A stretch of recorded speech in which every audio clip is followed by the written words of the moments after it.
दोस्तों कैसे हो आप सब लोग। आशा करते हैं आप सब बहुत अच्छे होंगे और आप लोगों की तैयारी भी अच्छी चल रही होगी।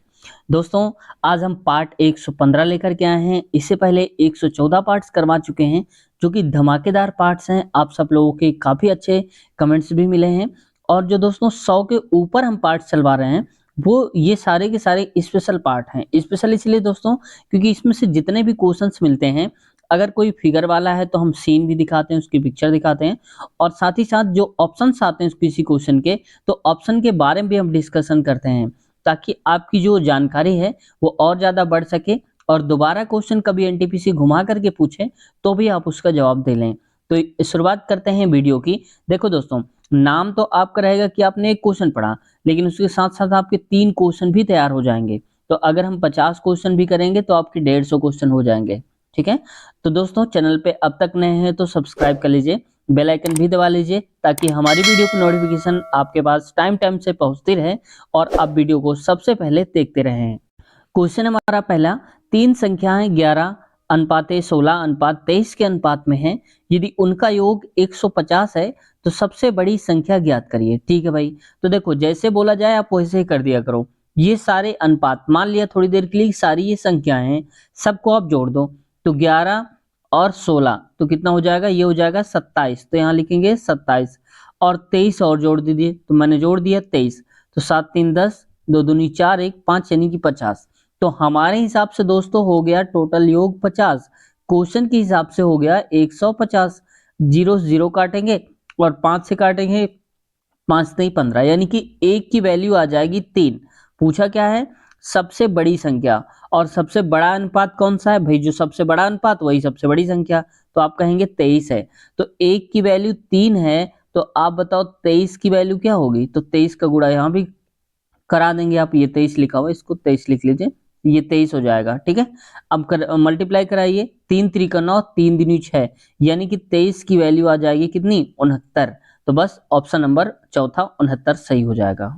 क्वेश्चन है, 3 5 0 6 अंकों का प्रयोग करते हुए बनने वाली 4 अंकों की सबसे छोटी संख्या ज्ञात करिए। देखो दोस्तों, ऐसे क्वेश्चन में दो टाइप के आ सकते हैं। एक तो आ सकता है कि सबसे छोटी संख्या और एक आ सकता है सबसे बड़ी संख्या। तो पहले मैं बात कर लेता हूं सबसे बड़ी संख्या की। तो अगर सबसे बड़ी संख्या पूछ ले तो आपको सबसे बड़ा नंबर लिखना है, यानी कि जो अंक दिए होंगे उनको लिखना है आपको अवरोही क्रम में। कब लिखना है, जब सबसे बड़ी संख्या पूछा जाए, यानी कि बड़े से छोटे की तरफ चलना है। लेकिन अगर पूछ लिया जाए सबसे छोटी संख्या, तो छोटी संख्या में एक चीज याद रखना जो कि बहुत ज्यादा कंफ्यूजन होता है।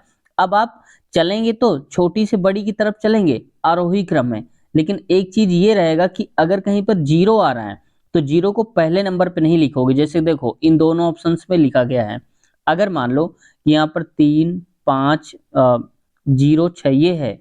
अब इनका अगर हम यूज करके बनाएंगे तो जीरो तो सबसे छोटा है, और अगर हमने सबसे पहले जीरो को रख दिया और बाकी सारे नंबर को बाद में रख दिया तो जीरो काउंट नहीं होता है अगर वो सबसे पहले होता है, यानी कि बाएं साइड पे। क्यों, क्योंकि ऐसे में तो मान लो जैसे 2 5 6 लिखा है, थोड़ी देर के लिए मान लो, तो इसमें तो 3 ही डिजिट माना जाएगा ना, 4 डिजिट नहीं माना जाएगा। तो इसलिए छोटी संख्या लिखते समय जीरो को पहले नहीं लिखते हैं बल्कि दूसरे स्थान पर लिखते हैं, जैसे कि 2 की जगह पे जीरो। ठीक है, मैं इसको करके दिखा देता हूँ। तो देखो सबसे छोटा अंक जीरो, इसको छोड़ो। अब इनमें सबसे छोटा अंक कौन है, 3। अब आएगा जीरो, फिर आएगा यहाँ पर 5 और फिर आएगा यहाँ पर 6 हो जाएगा। तो यानी कि 3056 बनेगा। ऑप्शन नंबर पहला करेक्ट हो जाएगा। उम्मीद है आप दोनों टाइप की बातें सीख गए होंगे। अब एक बताओ कि जैसे यहाँ पर लिखा है 2310, इससे बनने वाली जो सबसे बड़ी संख्या है ये आप बताओ कि क्या बनेगी। ये 2310। ठीक है, आप नोट कर लो, वीडियो को थोड़ा सा रोक दो और इसको आप करके बताओ। ठीक है, देखते हैं कितने लोग सही जवाब दे पाते हैं। आगे देखते हैं, नेक्स्ट क्वेश्चन है हमारा। इसमें से कहा जा रहा है क्वेश्चन में, दो समरूप त्रिभुजों की संगत ऊंचाइयां 8 सेंटीमीटर 11 सेंटीमीटर, उनके क्षेत्रफलों का अनुपात क्या है। यानी कि जैसे मान लो कि त्रिभुज है कुछ इस प्रकार से और एक त्रिभुज होगा कुछ इस प्रकार से। इनकी जो ये ऊंचाई दी है ना ये वाली, ये थोड़ा इसे सीधा कर लो आप, थोड़ा मैं इसको ऐसे करता हूँ। ये ऊंचाई मान के चलना आप, ठीक है। ये ऊंचाई ये वाली, यहाँ पर भी ये वाली ऊंचाई, तो ये तो दिया है 8 सेंटीमीटर और इसकी दिया है 11 सेंटीमीटर। बताना क्षेत्रफल का अनुपात क्या होगा। तो अनुपात हमेशा आप ट्रिक याद रख लो, बाकी जो कटेगा वो तो छोड़ो। अब देखो जो भी अनुपात दिया हो, ऊंचाई दिया हो, उसी का स्क्वायर कर दो। इसका 8 है, इसका 11 है, तो बस 8 का स्क्वायर 64, अनुपात लगा दो, 11 का स्क्वायर 121, बस यही हमारा उत्तर हो जाएगा। ठीक है, तो ऑप्शन नंबर पहला ही हमारा करेक्ट हो जाएगा। इस टाइप के क्वेश्चंस पिछली बार बहुत ज्यादा पूछे गए थे, एनटीपीसी में भी, ग्रुप डी में भी। ठीक है, और साथ ही साथ टेक्नीशियन वाली जो वैकेंसी आई थी उसमें एक दो क्वेश्चन देखने को भी मिल गए थे, लेकिन सबसे ज्यादा देखने को मिले थे ये एनटीपीसी में।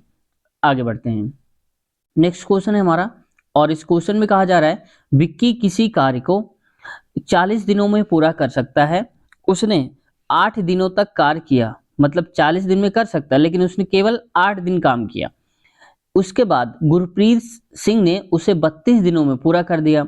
विक्की और गुरप्रीत सिंह एक साथ मिलकर उस कार्य को कितने दिन में पूरा कर सकते हैं। अब ये बताओ कि इन दोनों की अगर क्षमता पता चल जाए तो आसानी से निकल आएगा।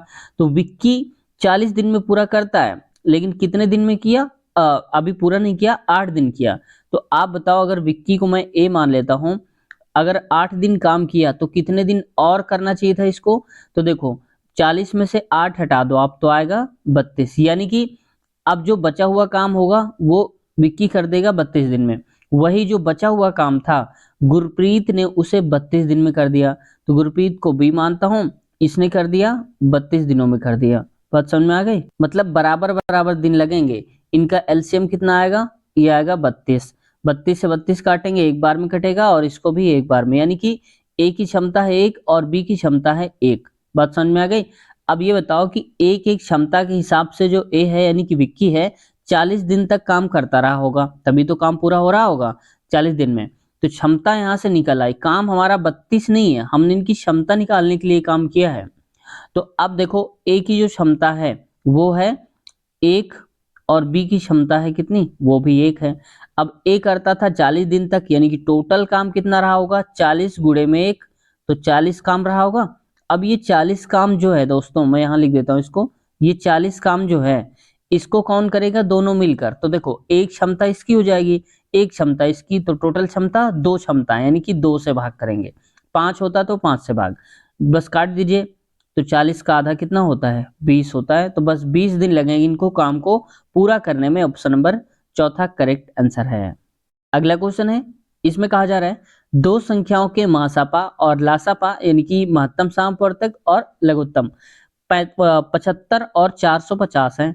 यदि पहली संख्या को 3 से विभाजित किया जाए तो भागफल 75 आता है, दूसरी संख्या ज्ञात करिए। देखो कैसे घुमा दिया है क्वेश्चन को। अब पहली संख्या कोई भी है तो संख्याएं दो होंगी भाई, एक पहली एक दूसरी।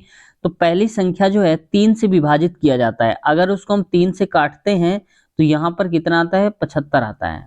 तो आप बताओ कि 3 से काटा गया होगा तो हमारा नंबर टोटल कितना रहा होगा। अगर यहाँ पर हम पता करना चाहें तो इन दोनों का गुणा ही तो कराते हैं, पिछली वीडियो में बताया था आपको पूरा फार्मूला, तो वही करना है।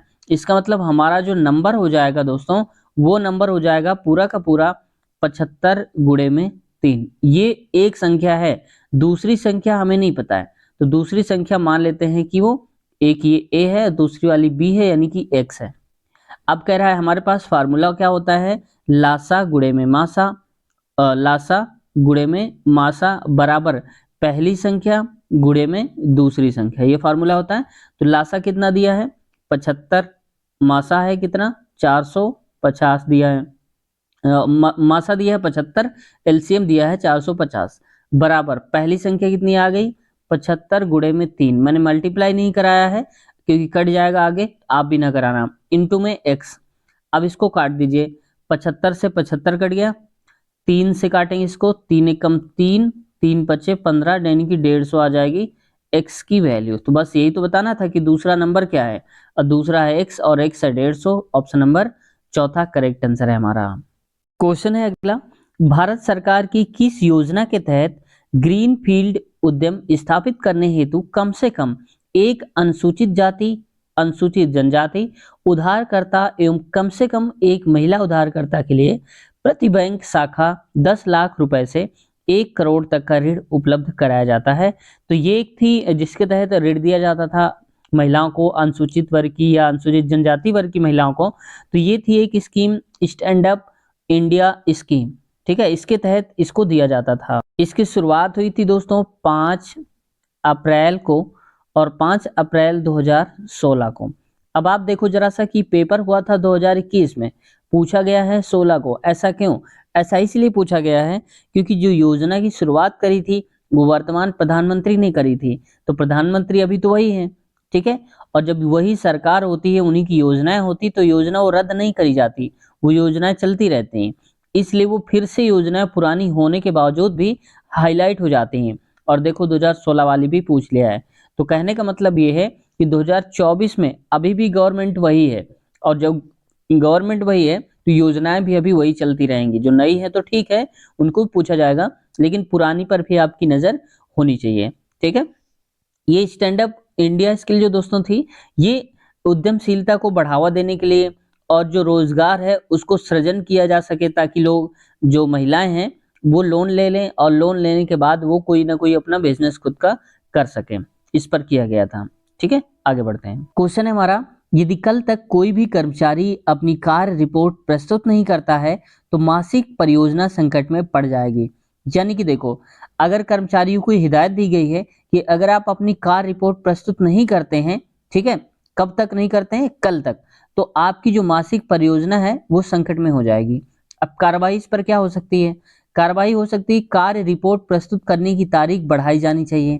भाई ऐसा नहीं है, हो सकता है कि पहली बार बढ़ा दी गई हो सकता है एक दो बार और बढ़ चुकी है, ऐसा भी तो हो सकता है।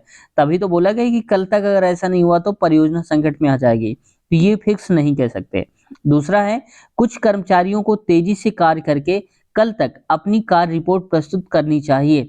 बिल्कुल करना चाहिए। क्यों? क्योंकि यहाँ पर बोला गया है ना कि कल तक आपको रिपोर्ट प्रस्तुत करना है, तो उन्होंने सोच समझ कर ही आदेश दिया होगा ना कि कल तक पूरा हो जाएगा। अगर उन्हें पता होता कि कल तक रिपोर्ट नहीं कंप्लीट हो पाएगी तो ऐसा ऑर्डर ही नहीं पास करते हो।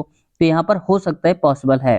अगला है, अधिकांश कर्मचारियों द्वारा विलंब से कार्य रिपोर्ट प्रस्तुत किए जाने के कारण का पता लगाया जाना चाहिए और इनकी रोकथाम के लिए उचित उपाय किए जाने चाहिए। हाँ बिल्कुल सही है, क्योंकि यहाँ पर यह होना चाहिए कि जो अभी तक नहीं रिपोर्ट प्रस्तुत कर पाए हैं, जैसे मान लो कि आपकी फॉर्म अप्लाई करने की डेट 18 तारीख हो और आप से बोला जाए कि कल तक जो फॉर्म अप्लाई कर देगा 18 तारीख तक, वो उसका फॉर्म लिया जाएगा, बाकी दोबारा फॉर्म किसी से नहीं भरवाया जाएगा। इसका मतलब क्या हुआ कि बहुत से लोग जो हैं वो लापरवाही कर गए। भाई टाइम ये तो है नहीं कि एक ही दिन के लिए पोर्टल खुला होगा, एक महीने से फॉर्म चल रहा होगा, तब आपने भरा नहीं है, आप अंतिम दिन भर रहे हैं, इसका मतलब लापरवाही कौन कर रहा है? आप कर रहे हैं। ठीक वैसे ही यहाँ पर कर्मचारी लापरवाही कर रहे हैं, जिसके द्वारा विलंब से कार्य रिपोर्ट प्रस्तुत कर रहे हैं वो लोग, और इसके लिए क्या करना चाहिए? इनकी रोकथाम किया जाना चाहिए, और ये किस वजह से लेट कर रहे हैं इनका कारण भी पता किया जाना चाहिए। तो ये भी सही है, मैं इसके दोनों पक्ष में हूँ, पहला और दूसरा जरूरी है, यानी कि सही। ऑप्शन नंबर हो जाएगा हमारा कौन सा? पहला वाला करेक्ट आंसर हो जाएगा। क्वेश्चन, सेलेना जेम्स की बहन है और जेम्स ईडन का पिता है, तो इसमें क्या करना है कि मान लो कि सेलेना यहाँ पर आ जाएगी, ये लेडीज है क्योंकि बहन है तो माइनस कर देते हैं। अगला देखो, जेम्स की बहन है तो जेम्स को मैं लिख देता हूँ ये यहाँ पर जे। ठीक है, अब जेम्स होगा इसका फीमेल वर्जन, तो यानी कि प्लस कर देते हैं। तो जेम्स ईडन का पिता है तो मान लो कि ईडन होगा यहाँ पर, ऐसे कर देता हूँ, ईडन का पिता है। ठीक है, आगे देखो, मार्को जेम्स की बहन का बेटा है, तो मार्को है, जेम्स की बहन कौन है? एस है, सेलेना, और सेलेना कह रहा है जेम्स की बहन का बेटा है कौन? मार्को, तो मार्को को मैं एम लिख देता हूँ, ये प्लस क्योंकि ये बेटा है। ठीक है, आगे कह रहा है ईडन के पति रॉबर्ट की एक मित्र है इलेना है। इसका मतलब कि ईडन है, ये ईडन फीमेल होगी तभी तो इसका कोई पति होगा, तो ईडन का पति है क्या? रॉबर्ट, तो रॉबर्ट को मैं प्लस कर देता हूँ। अब देखो ये प्लस है, रॉबर्ट की एक मित्र इलेना है, तो मैं यानी कि यहाँ पर एक मित्र, तो मान लो कि यहाँ पर कोई इलेना होंगी, ईएल लिख देता हूं मैं, ऐसे कंफ्यूजन ना हो। अब देखो, अब क्वेश्चन पे आओ, इसको ये जो दिया है ना इतना पार्ट, इसको कंफ्यूज करने के लिए दिया गया है, क्योंकि क्वेश्चन में क्या पूछा है? पूछा है कि रॉबर्ट का जेम्स से क्या संबंध है, तो हम यही पता लगा लेंगे, आगे लिखने की आवश्यकता नहीं है। तो रॉबर्ट का जेम्स से क्या संबंध है? तो रॉबर्ट है ये और जेम्स है ये, इसका मतलब हो गया यहाँ पर कि जेम्स की बेटी जो है उसका जो पति है वो आर है, तो इसका मतलब जेम्स की बेटी का पति है, तो बेटी का पति ऑप्शन नंबर दूसरा करेक्ट आंसर हो जाएगा। तो देखो दोस्तों, जब आप लोगों को समझ में ना आए, कंफ्यूज हुआ करिए, तो आप लोग अपने आप को रख के देख लिया करिए, यानी कि आपका रिश्ता क्या लगे, कि अगर आप यहाँ पर आप जेम्स होते तो आपका वो कौन लगता। तो बस ऐसे में ब्लड रिलेशन वाले जो होते हैं, रिश्ते बताने वाले क्वेश्चन जल्दी सॉल्व कर लेते हैं, आसानी हो जाती है इनको सॉल्व करने पे। आगे बढ़ते हैं। नेक्स्ट क्वेश्चन है 109 और 121 दोनों के बीच कितने पूर्णांक अभाज्य संख्या है, यानी कि दोनों को शामिल भी करना है। जैसे कि मान लो 109 से हम चलेंगे डॉट डॉट करके 121 तक, तो इनको भी शामिल करना है, मतलब इनको भी काउंट करने पर। तो देखो, अब अभाज्यों की बात हो रही है। अभाज्य का मतलब होता है दोस्तों कि जो किसी संख्या से कटे ही ना। जैसे मान लो कि 5, 5 क्या है, ये 5 से कटेगा यानी कि खुद से कटेगा, या तो 1 से कटेगा, यानी कि जो अपनी खुद से ही कटे या फिर 1 से, वो होता है अभाज्य।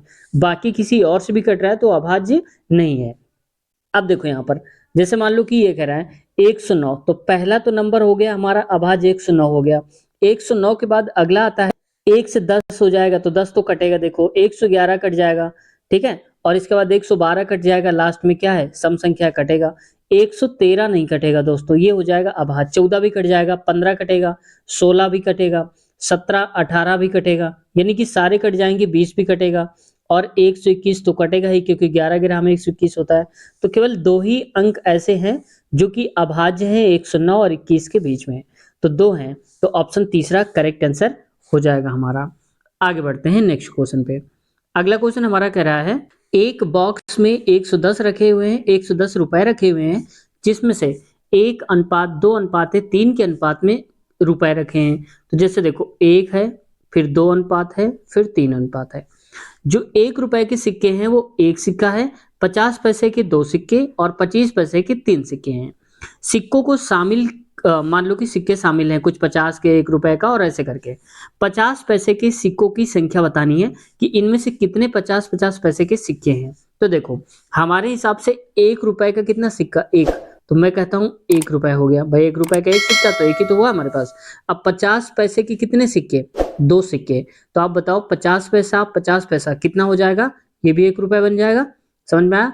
आगे देखो, प्लस 25 पैसे के 3 सिक्के, तो कितने हो जाएंगे, 75। ये 75 रुपए नहीं होंगे, 75 पैसे होंगे। क्यों? क्योंकि 25 के 3 पैसे होंगे, तो 75 पैसे हो जाएंगे। तो यहाँ पर मैं लिखता हूँ 75, लेकिन ये प्लस नहीं होगा, पॉइंट लगा लो आप, तो ये हो जाएगा 2.75, मतलब 2 रुपए 75 पैसा हो जाएंगे हमारे हिसाब से, और क्वेश्चन के हिसाब से 110 रुपए, तो 110 के बराबर कर दीजिए। अब इससे आप काट दीजिए, तो 2 जीरो यहाँ पर लगा दीजिए। फिर काटेंगे इसको, किससे कटेगा, मान लो आप 25 से काट दो, तो 25 से कम 25, 2 बचेगा, 25 से कम 25। फिर देखो, यहाँ पर आ जाएगा 25 चौको 100, फिर आएगा 25 चौको 100, और ये बचेगा। फिर 11 से काटिए, 11 कम 11, 11 चौक 44, यानी कि एक की वैल्यू आ जाएगी कितनी, 40 आ जाएगी। समझ गए? तो एक की वैल्यू 40 आ जाएगी। और यहाँ पर पूछा है 50 पैसे के सिक्के, और 50 पैसे के जो सिक्के हैं वो कितने हैं, 2 हैं भाई। ये 1 रुपए का 50 पैसा और 25 के, तो 1 रुपए के 2 25 पैसे, माफ कीजिएगा, यहाँ पर 50 पैसे के 2 सिक्के हैं, तो 50 के 2 हैं, और एक की वैल्यू 40 है, तो 2 की वैल्यू क्या होगी, 40 गुणे में 2 कर दीजिए, तो 80 आ जाएगा। तो टोटल 80 हो जाएंगे दोस्तों, ऑप्शन नंबर पहला करेक्ट है। अगला क्वेश्चन है, न्यायाधीश फैसला सुनाता है, वैसे ही कोच का संबंध किससे है। तो देखो, न्यायाधीश का काम होता है फैसला सुनाना, वैसे कोच का काम क्या होता है, किसी को ट्रेनिंग देना, यानी कि प्रशिक्षित करना, प्रशिक्षण देना, तो ये सही हो जाएगा। जबकि टीम बनाना नहीं, खेल खिलाना ये थोड़ा सा अलग हो जाता है, और खिलाड़ी होना भी अलग हो जाता है, क्योंकि कोच अलग होता है ना उससे। तो ऑप्शन केवल पहला सुटेबल है। अगला क्वेश्चन देखो, नेक्स्ट क्वेश्चन है, भारत सरकार की किस योजना का उद्देश्य 100 दिनों के श्रम रोजगार की गारंटी देकर ग्रामीण क्षेत्रों में लोगों की आजीविका सुरक्षा को बढ़ावा देना है। तो ये है दोस्तों मनरेगा, आपने भी नाम सुना होगा मनरेगा का। और इसमें 100 दिन की गारंटी दी जाती है कि रोजगार दिया जाएगा, 100 दिन का, कम से कम 100 दिन का रोजगार होगा। और इसकी शुरुआत हुई थी, यहाँ पर लिखिएगा 2 अक्टूबर 2009 को इसकी शुरुआत की गई थी, ठीक है। लेकिन ये लागू जो हुआ था दोस्तों, ये थोड़ा सा बाद में हुआ था। जब भी क्वेश्चन आए तो आपको यही सही करना है, 2 अक्टूबर 2009। वहीं पर देखो, पीएम GSY, इसका मतलब क्या होता है, प्रधानमंत्री ग्राम सड़क योजना। इसकी शुरुआत हुई थी 2012 में, ठीक है। लेकिन इसकी शुरुआत तो 2012 में हुई थी, लेकिन रियल में देखा जाए तो इसको बना करके प्रारूप इसका 2000 में ही तैयार कर दिया गया था, जब अटल बिहारी वाजपेयी जो थे उन्होंने इसकी शुरुआत करी थी। कौशल भारत जो है, कौशल भारत की शुरुआत हुई थी 15 जुलाई 2015 को, और प्रधानमंत्री जन धन योजना, ये आप देख पा रहे होंगे ना, PMJDY, इसका मतलब प्रधानमंत्री जन धन योजना, इसकी शुरुआत हुई थी 15 अगस्त 2014 को। शुरुआत की गई थी, लेकिन पूर्ण रूप से लागू अगर बोला जाए तो लागू हुआ था 28 अगस्त 2014 को, ठीक है। लाल किले पे उन्होंने भाषण दिया था 15 अगस्त 2014 को, तब उन्होंने इस योजना की घोषणा कर दी थी। क्वेश्चन है, निम्नलिखित में से कौन सा कर जीएसटी के अंतर्गत नहीं आता है?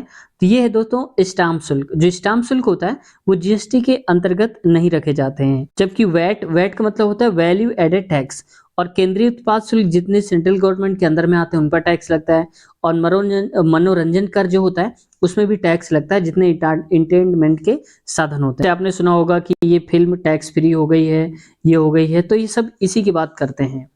आगे बढ़ते हैं। अगला क्वेश्चन है हमारा, इस क्वेश्चन में कहा जा रहा है किसी धनराशि को चक्रवृद्धि ब्याज पर उधार दिया गया, यह पहले वर्ष की समाप्ति पर 500 रुपए और दूसरे वर्ष की समाप्ति पर 550 हो गई। चक्रवृद्धि ब्याज की वार्षिक दर बताइए, यानी कि किस आधार से वो पैसा बढ़ा है ये बताना है। तो देखो, पहले थी 500 रुपए, तो मान लो कि पहले थी 500 रुपए और अगले साल बढ़कर कितनी हो गई 550 रुपए। हमें क्योंकि यहाँ पर मूलधन नहीं बताना है, सिर्फ दर बतानी है, तो हम दर की बात करेंगे। तो यहाँ पर देखो 550, यहाँ पर माफ कीजिएगा थोड़ा सा, 500 थी ना, 550 नहीं था, ये 500 था। अब 500 से बढ़कर 550 हो गई, कितना बढ़ गई आप कहेंगे 50 बढ़ गई, तो 50 को इधर खींच लिए। कितने रुपए थे स्टार्टिंग में 500 रुपए। 500 रुपए का मतलब मैं बार बार कह रहा हूँ कि ये मूलधन नहीं है, ये बोला गया है कि पहले साल में बढ़ने के बाद जो अमाउंट है इतना हो गया है, तो हम अमाउंट से बना रहे हैं। गुणे में कर दीजिए 100, तो देखो डबल जीरो से डबल जीरो कट गया तो आ जाएगा 50 बटे में 5, काट दीजिए इसको तो आ जाएगा 10, यानी कि 10% हो जाएगा। ऑप्शन नंबर पहला करेक्ट हो जाएगा, ठीक है। आगे देखते हैं। नेक्स्ट क्वेश्चन है, निम्नलिखित में से कौन सी भारतीय वैज्ञानिकों द्वारा विकसित सुपर कंप्यूटर परम की श्रृंखला नहीं है? तो देखो, जो परम मित्र है वो इससे संबंधित नहीं है, जबकि परम हरामी, अरे वो माफ कीजिएगा, परम 8000, परम ब्रह्म और परम, ये सारे के सारे जो आते हैं दोस्तों ये इसमें आता है, लेकिन परम मित्र जो होता है वो इस पे नहीं आता है। आगे बढ़ते हैं नेक्स्ट क्वेश्चन पे। केरल से गुजरने वाले अक्षांश डैश से भी गुजरते हैं, तो जो केरल से अक्षांश गुजरते हैं वो तमिलनाडु से भी गुजर कर जाते हैं। क्वेश्चन है, एक आदमी की आय में पहले 20% की बढ़ोतरी हुई और बाद में फिर 30% की बढ़ोतरी हुई, कुल प्रतिशत वृद्धि ज्ञात करिए, कितने परसेंट की बढ़ोतरी हो गई? तो देखो, जब कभी ऐसा है कि पहले इतना बढ़ा फिर इतना बढ़े या फिर घटे, कुछ भी हो सकता है कि इतना घटाया गया फिर इतना बढ़ाया गया, तो अगर घटाने की बात हो तो माइनस लगा देना, और अगर बढ़ रहा हो तो प्लस प्लस। इसके लिए फार्मूला क्या होता है, x प्लस का y प्लस एक्स वाई अपान में 100। x का मतलब पहली बढ़ोतरी या घटोतरी जो भी हो, दूसरी वाली को हमने y माना है।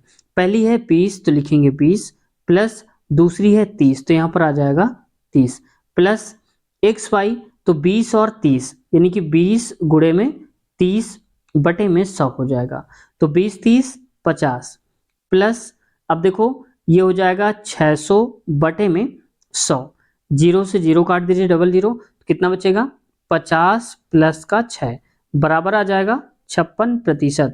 तो बढ़ोतरी टोटल कितनी हो गई दोस्तों, ये हो गई 56% की। ऑप्शन नंबर चौथा वाला करेक्ट हो गया। बस आपको ऐसे ही करना है, अगर कहीं पर माइनस दिया हो जैसे मैंने बताया आपको, तो यहाँ पर माइनस आ जाता, यहाँ घटता तो माइनस आ जाता, ऐसे करके, ठीक है। तो बस यही करना। आगे बढ़ते हैं नेक्स्ट क्वेश्चन पे। अगला क्वेश्चन है हमारा कि भोटिया भारत के किस राज्य से संबंधित अनुसूचित जातियों में से एक है? तो देखो, भोटिया एक प्रकार की जनजाति है दोस्तों जो अनुसूचित जनजातियों में से आती है, वो उत्तराखंड में पाई जाती है भोटिया जनजाति, ठीक है। मैं इसकी फिगर भी दिखा देता हूँ, देखने में लोग होते कैसे हैं। देखो, ये लोग पहाड़ी लोग होते हैं, लेकिन इनका स्वभाव बहुत अच्छा होता है दोस्तों। अगर आप लोग बात करेंगे ना इनसे तो एकदम पोलाइटली बात करते हैं और बाहरी लोगों की रिस्पेक्ट बहुत ज्यादा करते हैं। इनका देखो पहनावा कितना खूबसूरत सा है, ऐसे करके ये लोग सजे रहते हैं, जब कोई त्योहार होता है डांस करना होता है, ऐसा इनका पहनावा ही होता है। आप ये मान लो कि पहनावा ही इनका होता है, ठीक है। और ये बहुत ही पोलाइट होते हैं, एक फोटो मैं और दिखाता हूँ, ये देखो आप, जैसे कि नाक में पहनना हो गया इनका ऐसे करके, ये गर्दन में पहनते हैं, ऐसे विशेष प्रकार से इनका पहनावा होता है। ये देखो हार है, आंटी लोग पहले हैं, सोने का हार है, ठीक है, तो महंगी अमीर होंगे ये लोग, ठीक है। तो देखो बाकी सारे लोग यहाँ पर, बाहरी लोग जो जाते हैं इन सबको देखने जाते हैं, और ये लोग भी वहाँ पर आते हैं, इनका तो बसेरा ही है, तो ये लोग यहाँ पर मिलते रहते हैं। ठीक है दोस्तों, आगे बढ़ते हैं। देखो अच्छा, जब बता रहा हूँ तो फिर यही क्यों रह जाए, इसको भी जान लेते हैं। तो राजस्थान में देखो जो अनुसूचित जनजाति पाई जाती है वो होती है भील, डामोर, ठीक है। और देखो जितनी भी भील वर्ड आपको मिल जाए, याद रखना मैं ट्रिक बता रहा हूँ, जितने भी अधिकतर भील वर्ड मिल जाए वो राजस्थान की जनजातियों से संबंधित हो जाती हैं, ठीक है। महाराष्ट्र में जनजातियां होती हैं अहिरराव, जाघव और भील जनजातियां कुछ महाराष्ट्र में भी पाई जाती हैं। मध्य प्रदेश, तो यहाँ पर आती है कोरबा और बहलिया। तो बहलिया क्या होते हैं कि ये शिकारी लोग होते हैं जो अपने तीर से शिकार कर रहे होते हैं, ज्यादातर इनका जीवन ऐसे ही व्यतीत होती है। तो मध्य प्रदेश में ये जो संख्या है बहुत ज्यादा होती है इनकी, किनसी, बहलिया और कोरबा में, ठीक है। तो मैंने सारी जनजातियां बता दी जो जो ऑप्शन पे थे, ताकि दोबारा आपसे कभी पूछा जाए तो आप याद रख लेना। इसका स्क्रीनशॉट भी ले लीजिए ताकि दोबारा अगर कभी आपसे पूछा जाए तो आप कर ले जाओगे। अच्छा दोस्तों, मैं आपके लिए एक क्वेश्चन छोड़ता हूँ कि मध्य प्रदेश के वर्तमान में, जब आप इस वीडियो को देख रहे हैं तो वर्तमान में मुख्यमंत्री कौन है, क्योंकि ये पूछा जा सकता है। तो मध्य प्रदेश के मुख्यमंत्री कौन है और राज्यपाल यानी कि गवर्नर कौन है वर्तमान समय में, जब आप इस वीडियो को देख रहे हैं। आगे बढ़ते हैं।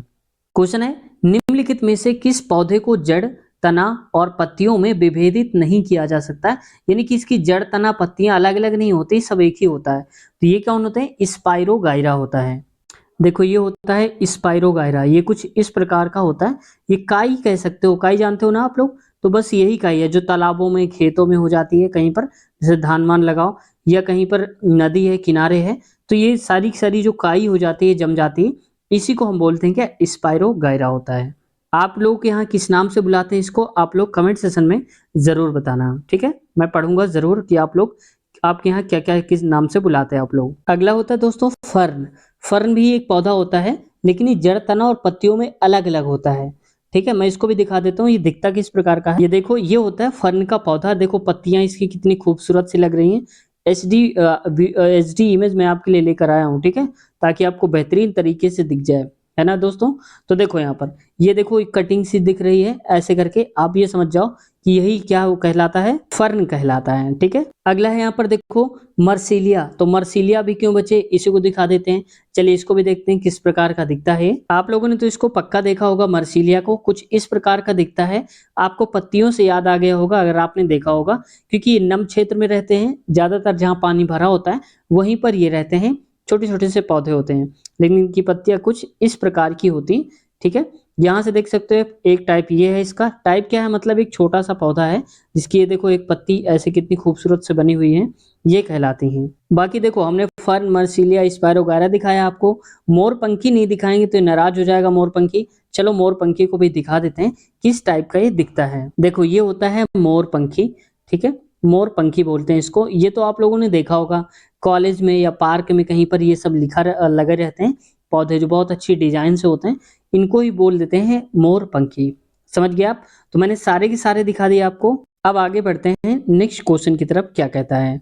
अगला क्वेश्चन है ऑप्टिकल डिस्ट्रीब्यूशन नेटवर्क यानी कि ओडीएन क्या है। तो ओडीएन है दोस्तों फिजिकल फाइबर और ऑप्टिकल डिवाइस, इसके माध्यम से सिग्नल को दूर संचार नेटवर्क में उपयोगकर्ताओं तक वितरित किया जाता है। यानी कि आप लोगों के मोबाइल तक जो सिग्नल्स आते हैं वो ओडीएन के माध्यम से ही आते हैं, यानी कि फिजिकल फाइबर होती है और ऑप्टिकल डिवाइस होती है। तो बस ऑप्शन नंबर दूसरा करेक्ट हो जाएगा। क्वेश्चन है 24 सेंटीमीटर लंबाई, 16 सेंटीमीटर चौड़ाई और 16 सेंटीमीटर ऊंचाई वाले घनाभ को पिघलाकर 8 सेंटीमीटर भुजा वाले कितने घन बनाए जा सकते हैं।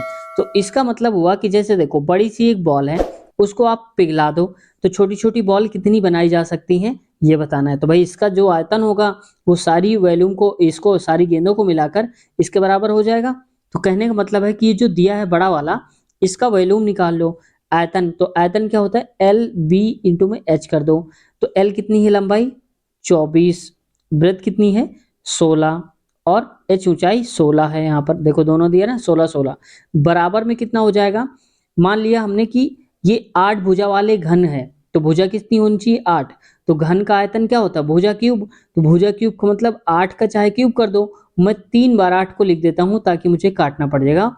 और यहाँ पर भुजा मान लेता हूँ थोड़ी देर के लिए x, ठीक है। भुजा क्या मतलब कि x हम बॉल बना सकते हैं, घन बना सकते हैं, मान लिया x। अब काटेंगे इसको, तो चाहे तो आप इसको एक काम कर लो दोबारा से लिख लो ताकि आप लोग कंफ्यूजन ना हो। और नीचे आ जाएगा कितना 8 गुणे में 8 और गुणे में 8। तो 8 एकम 8, 8 दूनी 16, 8 एकम 8, 8 दूनी 16, 8 एकम और 8 त्रिक, मतलब x की जो वैल्यू आ जाएगी वो आ जाएगी 3, 2 और 2 बराबर में x। तो 2 3 6, 6 दूनी 12, यानी कि x की वैल्यू कितनी आ जाएगी 12 आ जाएगी। तो ऑप्शन चौथा हमारा करेक्ट आंसर हो जाएगा, समझ गया। तो ऐसे करना है आपको। अगला 2019 में संयुक्त राष्ट्र महासभा ने हर वर्ष डैश को international day of clean air for blue sky मनाने का प्रस्ताव अंगीकृत किया। तो ये था 7 सितंबर को। ओजोन दिवस के नाम में भी जानते हैं ना, तो आप लोग बताना ओजोन दिवस हम कब मनाते हैं, किस डेट को मनाते हैं, ठीक है। देखते हैं, आगे बढ़ते हैं। नेक्स्ट क्वेश्चन है हमारा, इसमें कहा जा रहा है क्वेश्चन में एक आयत का क्षेत्रफल 1287 सेंटीमीटर स्क्वायर है और इसकी लंबाई और चौड़ाई का अनुपात जो है 13:11 है, इसका परिमाप ज्ञात करिए। तो देखो दोस्तों, अगर हमें लंबाई और चौड़ाई पता चल जाए तो परिमाप हम आसानी से ज्ञात कर लेंगे। तो चलिए एक काम करते हैं, यहाँ पर ये अनुपात दिया है, रियल में वैल्यू निकालेंगे। तो जैसे मान लो कि एक आयत है इस प्रकार का, इसमें कह रहा है इसकी जो क्षेत्रफल है, इसका पूरा एरिया है 1287 है, पूरा का पूरा एरिया, जबकि लंबाई 13 के अनुपात में है और ये चौड़ाई 11 के अनुपात में है। ये अनुपात है, इसलिए मैं x और x का यूज कर रहा हूं ताकि रियल वैल्यू हमें पता चल सके। अब देखो, आयत का क्षेत्रफल क्या होता है l इंटू में भी, यानी कि लंबाई गुणे में चौड़ाई। तो लंबाई कितनी है 13x और चौड़ाई कितनी है 11x, बराबर में यहाँ पर 1287 रख दो, 1287। देखो कटेगा क्या, तो चेक करते हैं। 11 से काटते हैं, 11 एकम 11, 11 एकम 11, एक बचेगा तो 11 एकम 11, 7, 11 सत्ते 77, ठीक है। 13 से काटते हैं, 13 एकम 13, तो x इंटू एक्स इधर बचेगा, ये 13 से काट दें, 13 नन्या 117, 9 आएगा, मतलब x स्क्वायर की वैल्यू 9। तो यहाँ पर x की वैल्यू कितनी आएगी 3 आएगी, मतलब एक x हटा दो, इससे 3 गुणे 3 करेंगे तो 3 हटा दो, x की वैल्यू 3 आ गई। अब मैं पूरा हटा देता हूँ क्योंकि जगह थोड़ा सा कम पड़ रही है, चलो अच्छा रहने देता हूँ। अब x 3 है तो इसका मतलब 13 3 39 ये हो जाएगा और 11 3 33 हो जाएगी चौड़ाई। परिमाप का मतलब होता है 2l प्लस का b।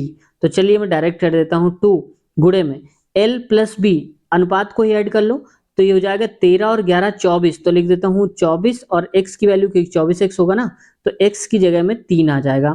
तो 3 दूनी 6, तो 6 चौक 24, 6 दूनी 12, 2 14, यानी कि 144 सेंटीमीटर हो जाएगा क्या इसका परिमाप। ये पूरा का पूरा ये जो इसकी लंबाई है परिमाप कर रहे हो, तो ऑप्शन नंबर तीसरा करेक्ट है। तो दोस्तों हमने पूरे कर लिए क्वेश्चन 75 तक के, बचे हैं 75 के बाद से 100 तक के क्वेश्चंस, ये हम कवर कर लेंगे नेक्स्ट आने वाले पार्ट में। और अगला पार्ट जो भी होगा जिसमें हम ये सारे के सारे सोल्यूशन देंगे 100 तक के क्वेश्चन, उसकी वीडियो की लिंक आपको इसी के नीचे मिल जाएगी डिस्क्रिप्शन में, वहां से आप चेक कर लीजिएगा। वहां पर लिखा होगा अगला पार्ट, उस पर क्लिक करेंगे तो डायरेक्ट ये सारे क्वेश्चंस खुल जाएंगे। साथ ही साथ दोस्तों आप लोगों के बहुत सारे डाउट रहते थे कि सर बुक कौन सी खरीदें, कौन सी सिलेबस से पढ़ें, कौन सी राइटर की बुक पढ़ें, मैथ कितना लगाएं।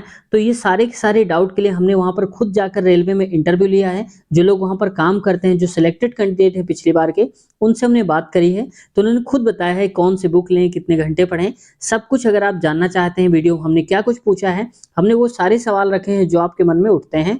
तो अगर उस वीडियो में सारे आंसर जानना चाहते हैं, इंटरव्यू देखना चाहते हैं, तो इसी वीडियो के नीचे मैं लिंक दे दूंगा रेलवे इंटरव्यू के नाम से, उस पर क्लिक करना, आप सारे के सारे जो क्वेश्चंस पूछे हैं पूरी वीडियो आपको डिटेल से मिल जाएगी। साथ ही साथ दोस्तों अगर आप ग्रुप डी की भी तैयारी कर रहे हैं या एलपी टेक्नीशियन की, तो हमने प्रीवियस ईयर बहुत सारे करवा दिए हैं ग्रुप डी एलपी टेक्नीशियन की, और सबकी अलग अलग प्लेलिस्ट भी बना दी है। तो जो भी क्वेश्चन पेपर आप देखना चाहते हैं प्लेलिस्ट से उठा करके देख लीजिएगा। और सबसे बड़ी बात है कि आपको परेशानी ना हो, इसका भी हमने ध्यान रखा है, इसलिए हमने सबको सीरियल वाइज लगा दिया 1 2 3 करके। तो आप एक पार्ट से शुरू करिए, लास्ट तक देखते जाइए, कोई भी क्वेश्चन पेपर हो। अगर फिर भी कोई डाउट है, किसी प्रकार का कोई क्वेश्चन है, तो आप लोग कमेंट करिए। जैसे हजारों लोगों ने कमेंट्स करा था, हमने उन सबके जवाब दिए हैं, तो आप लोग भी हम जवाब देने की पूरी कोशिश करेंगे। तो दोस्तों चैनल पे अब तक नए हैं, सब्सक्राइब नहीं किया तो चैनल से कुछ सीखने को मिला हो तो चैनल को सब्सक्राइब कर लीजिए, ये आपसे रिक्वेस्ट है। और बेल आइकन भी दबा लीजिए ताकि जब भी हमारी अगली वीडियो आए आपके पास नोटिफिकेशन पहुंच जाए और आप सबसे पहले वीडियो को देख पाएं। तो उम्मीद है चैनल को सब्सक्राइब कर लिया होगा। ऐसे ही प्यार और स्नेह देते रहिए, लास्ट तक वीडियो में जुड़े रहे, इसके लिए आप सभी का बहुत बहुत धन्यवाद। मिलते हैं नए पार्ट में, नीचे क्लिक करिए, फिर अगले पार्ट में मुलाकात करते हैं।